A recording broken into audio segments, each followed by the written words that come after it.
காஞ்சி ஏகாம்பரேஸ்வரர் கோயில் இருக்கும். இது வந்து 3500 வருடங்கள் வந்து பழமையான மரம் இது. இது வந்து ஏக ஆமரம், அதாவது ஏகாம்பரம், ஒரே மரம் என்று பொருள்.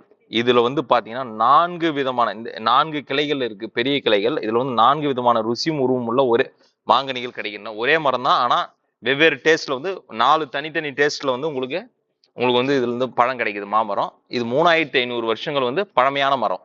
அப்படியே கொண்டு வாங்க, அப்படியே கொண்டு வாங்க ஃபுல்லா. 3500 வருடங்கள் பழமையான மரம் இது. இது வந்து நீங்க மே மாத நேரங்கள்ல வந்தாக்கா இதுல வந்து உங்களுக்கான பழங்கள் நீங்க பார்க்கலாம். ஏப்ரல் மேல சீசன் இருக்கும்போது. இல்ல இல்ல இல்ல, அது வேற. இது வந்து 3500 இயர்.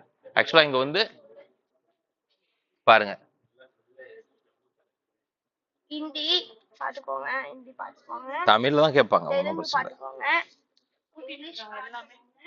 இங்க வந்து பாத்தீங்க, இங்க வா இங்க வா இங்க வாங்க. மா இலைகளை பறிக்காதீர். இங்க பறிக்க வேணாம்னு சொல்றாங்க எதையும். அதனால நீங்க வந்து ஜஸ்ட் நீங்க தொட்டு பார்க்கணும்னா தொட்டு பார்க்கலாம். பூக்கள் வச்சிருக்கு, இங்க பாருங்க, பூக்காட்டு, பூக்காட்டு. இதுல 4 விதமான உங்களுக்கு இது கிடைக்க போகுது, சுவைகள்ல கிடைக்க போகுது.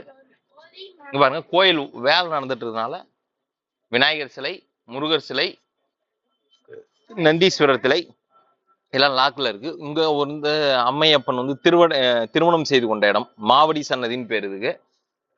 இது வந்து இப்ப நம்ம க்ளோஸ்ல வச்சிருக்கோம். இங்க பாருங்க, அந்த பூக்கள்ல உங்களுக்கு வித்தியாசம் தெரியும். அது கொஞ்சம் டார்க் எல்லோவாகவும் லைட் ஆரஞ்சு கலர்ல தெரியும் உங்களுக்கு. இது பியூர் இளம் பச்சை கலர்ல உங்களுக்கு தெரியும். 4 இதுமே 4 சுவைகளை கொண்டது. இவர் 4 வெவ்வேறு பெரிய கிளைகள், நீங்க அதை வச்சிருக்கலாம். இது பாருங்க, இன்னும் லைட் ஆயிடுது இந்த இடத்துல, வெளியில் மஞ்சள் நிறமா இருக்குது பாருங்க. இது உங்களுக்கு இருட்டின நேரம்ன்றதால கேமரால எப்படி தெரியுதுன்னு தெரியல, பட் இங்க வந்து சாதாரண இடத்துல வந்து நமக்கு கிளியராவே தெரியுது. இங்க பாருங்க, இங்க இருக்க பூக்களை காட்டுறியாப்பா, பூக்களை காட்டுறியா நீ? இந்த பூக்கள் இது கொஞ்சம் வெள்ளையும் பழுப்பும் கலந்த மாதிரி இருக்கு. ஓகே, இன்னொரு ஷார்ட்ஸ்ல இதே மாதிரி நம்ம திரும்ப சந்திப்போம். Stay tune.